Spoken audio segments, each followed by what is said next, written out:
Hello friends, यह रामधारी गुप्ता खंड first का एक्सरसाइज 8 है। स्पीड 80 वर्ड पर मिनट रहेगी। तो चलिए स्टार्ट करते हैं। स्टार्ट। अध्यक्ष महोदय, आपने मुझे 10वीं पंचवर्षीय योजना पर बोलने का अवसर दिया। इसके लिए मैं आपका आभारी हूँ। आपने मुझे कम समय दिया, इसके लिए भी आभारी हूँ। अभी मेरे से पूर्व कुछ सदस्यों ने हम पर यह आरोप भी लगाया कि हम योजना में विश्वास नहीं रखते। उन्होंने तो यह भी कहा कि हमारे चुनाव घोषणा पत्र में भी उनको इस बारे में कुछ नज़र नहीं आया। मैं इस बारे में यह निवेदन करना चाहता हूँ कि उन्होंने कोई दूसरा घोषणा पत्र देखा, गलत घोषणा पत्र पढ़ा और उसी को हमारा घोषणा पत्र समझ बैठे। लेकिन मैं यह कहना चाहता हूँ कि हमारा घोषणा पत्र इस समय मेरे पास है। इस घोषणा पत्र में हमारी घोषणा में योजना के बारे में स्पष्ट रूप से कहा गया है कि हम योजना पर विश्वास रखते हैं, लेकिन ऐसी योजना पर विश्वास नहीं रखते जो जनता के दुखों को दूर नहीं कर सकती, जो जनता के कष्ट दूर नहीं कर सकती।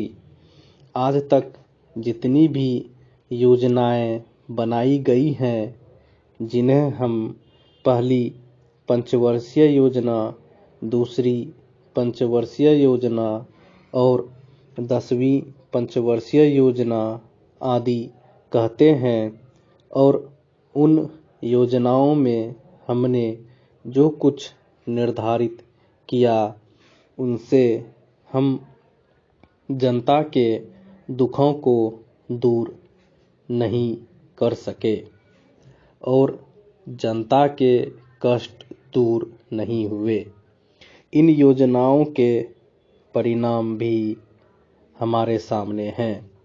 बड़े बड़े अनुभवी बैठे, उन्होंने योजनाएं बनाई, लेकिन योजनाएं ठीक प्रकार से कार्यान्वित नहीं की गई। उन योजनाओं में काफ़ी दोष थे, जिसके कारण ये योजनाएं लोगों के दुखों को दूर नहीं कर सकी। लोग दुखी ही रहे।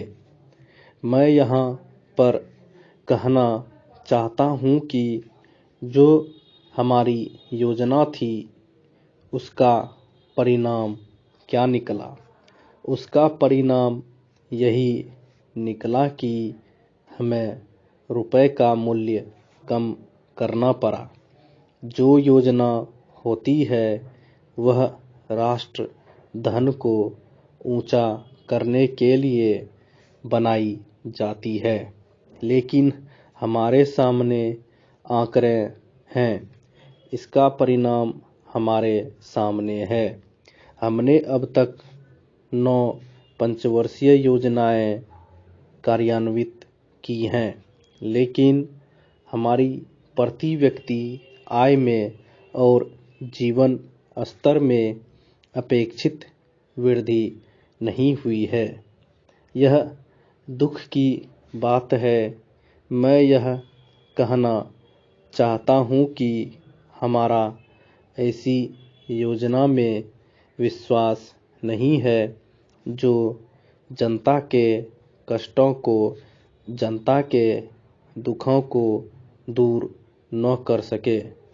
हम ऐसी योजनाओं पर विश्वास करते हैं जो उनकी आयु बढ़ा सके, उनका आर्थिक विकास कर सके, उन्हें उन्नत कर सके। Stop. Please like, share and subscribe करें।